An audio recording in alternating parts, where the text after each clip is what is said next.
I want to start this video off with an experiment. There was a study done in 2013 by Garth and Associates, and what they did, I'm just going to break it all down for you guys here, is they took athletes, specifically well-experienced, so essentially we're just going to call them advanced athletes from a training standpoint. I believe this was like a Norwegian sports college or something like that. Essentially, these guys had over 10 years of intense physical exercise experience. They broke it up into two separate groups. The NCG group for, I don't fucking remember. The nutritional counseling group, where essentially they took individuals and they specifically told them essentially, this is how you eat. We're gonna tell you exactly how many calories. And then the ALG group, or the ad libitum group, which, if you're wondering, yes, I did have to Google what that means. But essentially, it told these people that they can continue eating as they want. Now, the point of this study was to see how these individuals' bodies reacted to them eating in a way which is supposed to stimulate weight gain. Essentially, this was like a really interesting bulking experiment. So, the way that the nutritional council group, they ended up consuming, on average for the group, 3,585 calories, which in this case was approximately for them a 500 calorie surplus. Now, when it comes to the ALG group, they actually only ended up eating approximately 2,900 calories. I believe it was 2,964. So obviously there is a clear discrepancy. Although this was technically still a calorie surplus for these individuals, clearly there's a bit of a difference. Now, when it comes to the, I was going to say surprising, but actually, it's not. 2.7 kilograms of body weight. And then this group, not surprisingly, eating a lot less, only gained around 1.2 kilograms, which was around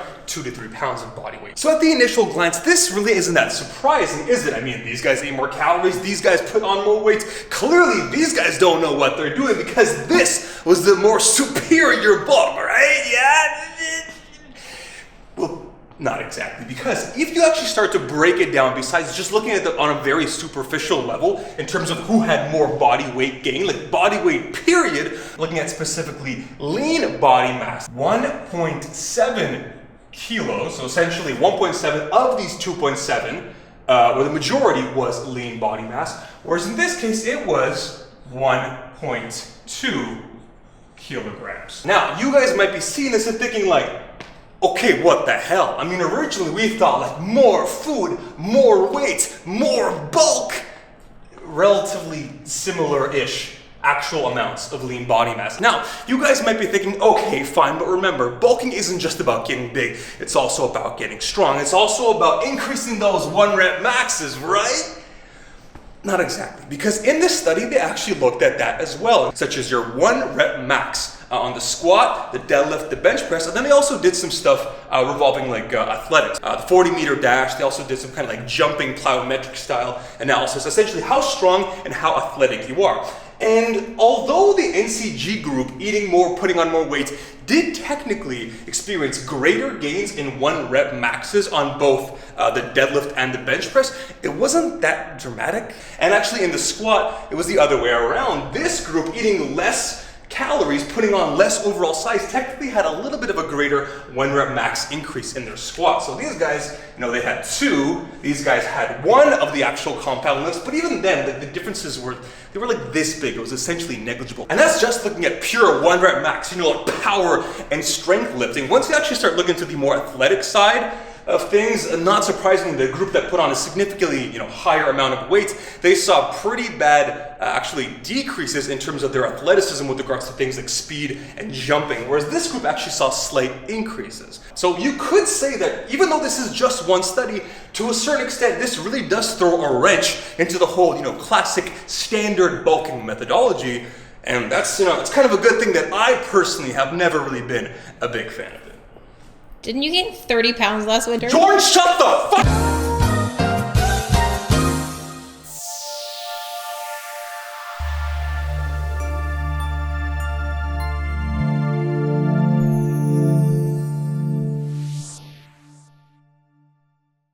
So guys, it's me, it's the Flash! Naruto, is that you? So you guys may be wondering, okay, Igor, if you're, pretty much starting this video off just shitting on bulking in general, like, oh, it's old news, it's a redundant strategy, then why do you and so many other people still do it? I mean, I went on a pretty decent sized bulk as early as, this past winter.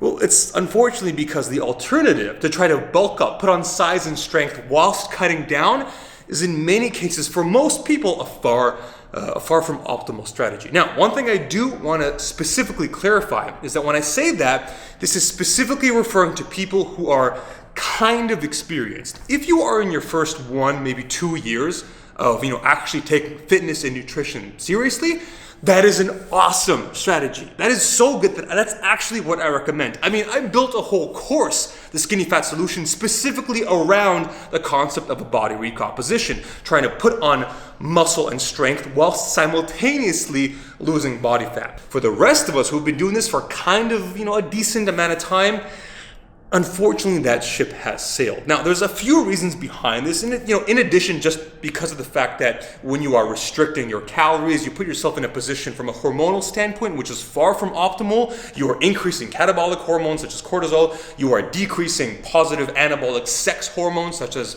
everybody's favorite testosterone. In addition, a big problem is, simply put, muscle protein synthesis is a very energy intensive process. If you were to actually look at 1 pound of muscle, 2/3 of it is just water and minerals. That's what, I think they say it's like 70% of your muscles are just water, which is why it's very important to hydrate. The remaining, 30-ish%, that is actually going to be protein. If you were to take that protein and completely burn it up for energy, you would get around 700 to 800 calories of energy. Now, the interesting thing is that to actually synthesize that pound of muscle in the beginning, it took around 2,000-ish or more calories, which is kind of crazy. I mean, to get an end result, which is metabolically the equivalent of 700 to 800 calories, you have to put in almost 3 times that just in terms of the energy to put it together. And it kind of makes sense. I mean, it's a relatively complicated process to take the food that you eat in the form of food, chicken, tuna, whey protein, soy protein for the vegans, to take it, break it down by your body, metabolize it, and then take these individual proteins and stick them together to formulate muscle. Yeah, it's kind of a complicated process. It's an energy intensive process. And to do this whilst being in an energy deficit, whilst cutting, you're probably just going to end up spinning your wheels, and in many cases, you're not going to get the results you're looking for. Big thank you to Skillshare for sponsoring today's video. Guys, Skillshare is an online learning community with more than 30,000 classes teaching you the skills needed to kick ass in your career, your business, your hobbies, whatever your goal is, you name it, they probably got it. Like in my case, the courses which kind of appealed to me would be those related to my business, like social media marketing, or those that can help me make better content. For example, this one right here, it was all about upgrading your overall social media strategy from simply being some guy on Instagram or YouTube or whatever to an overall fitness brand. And although I think my current online marketing strategy is already pretty good, there's always room for improvement. Skillshare is giving away a free 2-month unlimited access trial to my subscribers who click the link in the description box below, and after that it's only around $10 a month. So guys, if you're interested, definitely make sure to check it out. Maintenance calories. Eating exactly the amount of energy, total daily calories, that your body needs to sustain all of its processes. Is that right? Processes? Absolutely, you nailed it. Okay, so some of you guys may be wondering, well, Igor, what are you talking about? I thought that no matter what, if you want to get bigger and stronger, assuming you're not a beginner anymore, you have to be in at least some level of a surplus, a lean bulk, a dirty bulk, whatever it may be. You got to be eating more than your body requires, and that's not necessarily true. It is still possible to synthesize muscle mass, assuming a decent nutritional, protein intake, to synthesize new muscle mass. Now, it's not going to be, probably as much or as fast as if you were to be eating in some level of surplus, but it's still possible. A really good video that kind of illustrates this. It was done, I think, like a few months ago. It was kind of like a collaborative effort between Omar Isuf and Eric Helms, and I really enjoyed this video where he kind of like dived into this a little bit more in detail. So if you guys are interested, I'm gonna leave a link down in the description box below. Definitely recommend checking that out. But just to give you like a very, very oversimplified, at least my personal takeaway from that video, people like to think of, you being anabolic, so getting bigger and putting on size and strength, and catabolic, getting smaller, essentially getting leaner, essentially building up or cutting down, they think that it's kind of like a daily off switch. You're always either one or the other, when in reality, your body throughout the day is going to be kind of alternating between the two. It could be changing as little as hour to hour, not just like, okay, this day was anabolic, this day was catabolic, or this month or this week or whatever. You can even think of it as kind of like this.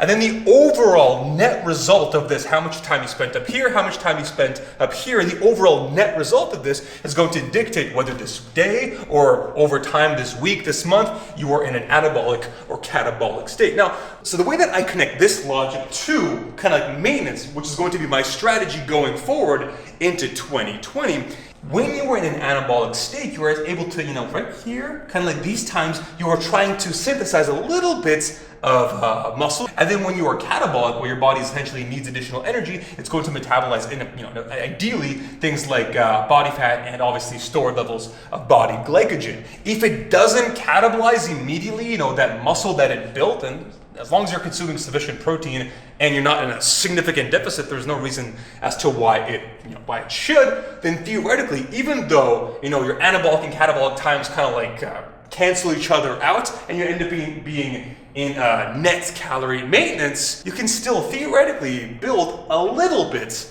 of muscle. That's not going to be a lot, and it's not going to be as fast as if you are like, let's say you're just all day in one big anabolic surplus because you're just eating a lot, you're eating throughout the day. Yeah, then you're probably gonna put on more muscle, more strength, you're gonna do everything a bit faster. But that doesn't mean that when you're at a maintenance that it's impossible. However, guys, it sounds kind of nice. And some of you guys may be thinking like, whoa, look how big that looks. That's awesome. Don't you want that? I do. But that may no longer be an option for me. And this brings me into pretty much like all this stuff, guys. This was kind of just foreplay, because now we get into the main reason. Now that I've explained all the background variables and you guys understand everything, maintenance, bulking, the pros and cons of it, we can put it all together, and you guys are going to understand why some people out there should, be bulking, why some people out there like myself may need to rethink that, and potentially at this point in time, maintenance, it might be an overall better strategy. This might be kind of intensive from a knowledge standpoint, but yeah, buckle the fuck up, pay attention, and you just might learn a thing or two. Okay guys, so the first things first, I want to plot the overall. This is kind of like a way of looking at the benefits of standard bulking, where you put on some size and strength, but obviously with it comes some level of body fat. Then over here, very importantly, we have experience. Starting from zero, so like you haven't been to the gym ever, you don't know what you're doing, you're a complete and total noob. And then over here is pretty much you getting to a point where you're 12 to 18 months in, you're finally kind of starting to come out of that beginner phase, getting towards intermediate level, and eventually getting all the way to the point where if you've been training seriously, and you're not dicking around in the gym, and you also eat properly, and you've been doing all that for 5 or more years, at that point, pretty much everything going forward, you are advanced, getting into like off the chart. This is where we get into like crazy elite levels, but for this chart's purposes, it doesn't matter. Pretty much the way it looks is kind of like, I know this is gonna look kind of weird, but in the beginning, the benefit of bulking, it doesn't matter, because you shouldn't be doing it. Why get bigger and get fatter when you can get bigger and get leaner? Again, guys, recomposition, the holy grail of all fitness. Then, kind of like once you're past that initial phase, between then and the point where you become kind of like intermediate in training, there is a pretty decent benefit to bulking, because it is at this time that your body is, you're not completely new to fitness, but you're not at a point where you're completely desensitized. It's still a somewhat new and exciting stimulus for your body, and you can put on a pretty good amount of muscle and strength, and you can do so quickly. If you guys have ever seen those charts that I've talked about in the past, which kind of illustrate the law of diminishing returns, to the point where in the beginning you were like 20 pounds of muscle, 15 pounds of muscle, 10, 5, 2, 1, and then literally at this point it's not zero, but it's almost negligible. And that's pretty much kind of what happens here. Now, it never goes to completely like zero, but it's nowhere near what it once was in terms of benefit. Now, if you actually want to look at the overall cost, and when I say cost, we're all talking about accumulation of body fat. You kind of think of it as constant.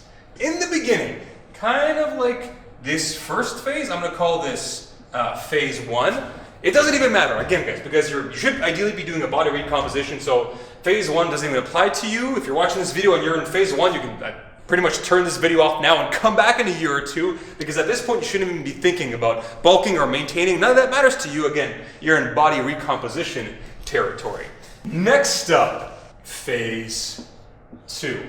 It is at this point, when you're a bit more experienced than like nothing, again, this is when you have a pretty decent benefit to you actually being in a bulk, putting on muscle and strength, size, all those good things. And although there is a decent cost, because obviously like most of us don't really like being, you know, at a higher level of body fat, definitely above that of a cut or even a maintenance, that being said, it's still pretty much worth it. And again, this is somewhat subjective to every individual. This line of, you know, fat accumulation or the cost that bulking is going to have on your body, that is essentially subjective, because for some people, you know, it might be very high because they hate the idea of putting on any excess body fat, and for some people it might be very low. If you're the kind of the person, you know, some people out there, they almost kind of like it. They look a little bit like thicker and husky. They kind of like that, like, you know, that bear mode look. So in their case, this line of cost, it's essentially going to be somewhat lower. But the point is, when it comes to P2, there are still more benefits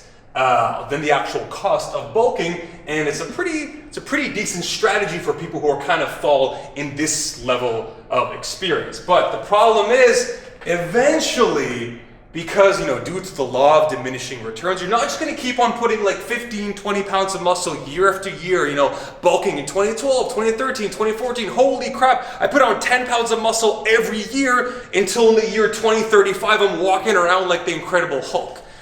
It doesn't work like that. This I kind of look at as phase 3, where essentially the cost is going to somewhat surpass the benefit of you bulking. And again, it is subjective, but for most of us, at a certain point, it is going to happen, because although bulking is still going to give you a pretty decent amount of fat accumulation, the actual muscle that you're going to get is it's not that much, or definitely not as much as it used to be. And this, guys, is where we get to kind of a hard, the next topic is a little challenging, because it's almost kind of like an admission on my end of a mistake, which, to be honest, I should have been smarter than this, but at the same time, there is a certain level of like illogical human psychology that kind of comes into play, and hopefully this will make you guys understand my way of thinking.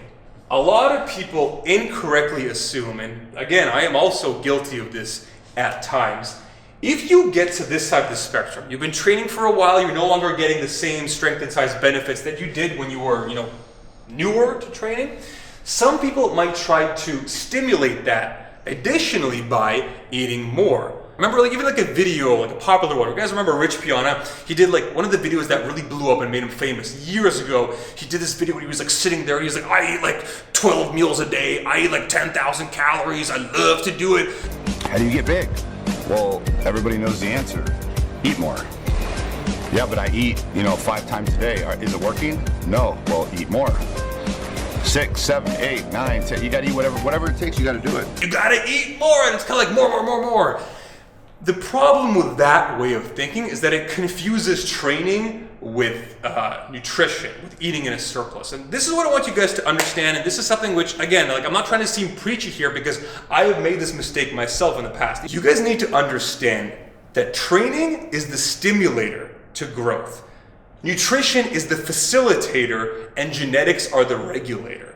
So people who don't necessarily understand that, they think that nutrition and eating in a surplus, that's the stimulator. I could stimulate additional growth. If I'm not getting bigger and stronger, if I just eat more, eat even more and deeper into a surplus, I can suddenly stimulate the gains that I used to get. The problem is, that doesn't happen. Nutrition is there and it's essential. You need to be eating sufficient protein. You need to be eating, a decent amount of calories to actually facilitate growth. But that growth is most importantly stimulated in the gym by working hard and working properly with a good training program. And then on top of that, over all of this kind of like overlining umbrella is genetics, which actually dictates how much it can happen, how fast it can happen, to what limit it can happen. That's kind of like this thing that kind of like watches over all of it. But the most important thing you have to understand is that when you're kind of getting to a point where your gains are no longer as much or as fast as they used to be, you eating more and like eating in a 3, 5, 1,000 calorie surplus, it's not going to necessarily stimulate it to happen more and faster, as we learned in the study at the beginning of this video. But guys, we're actually not done yet, because there is a fourth phase that I need to explain to you. But before we do that, we need to add one more thing to this chart, because here we have the benefits and the cost of bulking. But what about the benefit of maintaining? This is kind of when we start to fully, all these different things that I've explained in this probably 30-minute long, 40-minute, who am I kidding, massive video. We're finally combining it all together. The actual benefit of maintaining. Essentially, when it comes to the benefits of you being in a maintenance, where you can still put on some muscle and strength, it's not going to be as much, especially when you're still kind of relatively new-ish, not super new, but new-ish to training. That is a big reason why kind of in phase 2, and even in the beginning of phase 3, kind of like, when you're, 2, 3, maybe 4-ish years into training, you got some experience under your belt, but not like a crazy amount, 5, 7, whatever years. It's still higher. The benefit of bulking is still higher than the benefit of being in a maintenance. But the problem comes, and this is the final phase right here. Guys, this is the fourth and final phase, where essentially you are, getting to a point where you're so experienced in your long training fitness career that due to the law of diminishing returns, your actual benefit from bulking has decreased so much that it's pretty much in line with you being at a maintenance. It is at this point where you can't really stimulate any additional growth by eating more. I'm not even saying a big surplus, I'm saying even being at a decent normal-ish calorie surplus, we're talking like 300, 400, 500 calories. Even this, to a certain extent, is just really not necessary. And this, guys, is essentially why I am not bulking in 2020. And this is kind of something which I learned sort of the hard way. I looked at my physique over the last few years. And although I think that I have made some improvements, especially from a conditioning standpoint, I'm not that much bigger. And I know it's kind of hard to admit, because on YouTube you want to be like fucking smashing it, holy shit, everything's awesome, getting bigger, biceps going up half an inch, quads going up 2 inches, everything's great. No, I can admit it. I look at these photos and I do like the way I look a bit more in this most recent competition last month, but am I noticeably bigger? No. It sucks, but I can look at myself objectively. I am no longer at a point where I'm putting on crazy amounts, or you could even say visibly noticeable amounts of muscle, at least on a year-to-year basis. So I kind of thought to myself that I was still kind of here in this third quadrant, this third phase. I don't think I'm at my genetic limit, but I am so close to it that I think I am firmly in this fourth phase, and at a point where the benefits of bulking, when you factor in the cost and the comparative benefit of maintenance, it's a clear choice. But guys, that is it. That is essentially a very exorbitant explanation. No, that's not a word. Exorbitant. It was close though. I'm gonna keep it going. Exorbitant explanation, guys, for why I, in 2020, am not bulking. I hope you found this video helpful. I hope you found this video informative and you learned a thing or two. And please, for God's sakes, if there's one thing you can take away from this video, training is a stimulator. Food is a facilitator. You cannot stimulate additional growth, and you cannot eat your way to additional growth just by forcing food down your throat. Trust me, I've tried it. It ain't gonna work.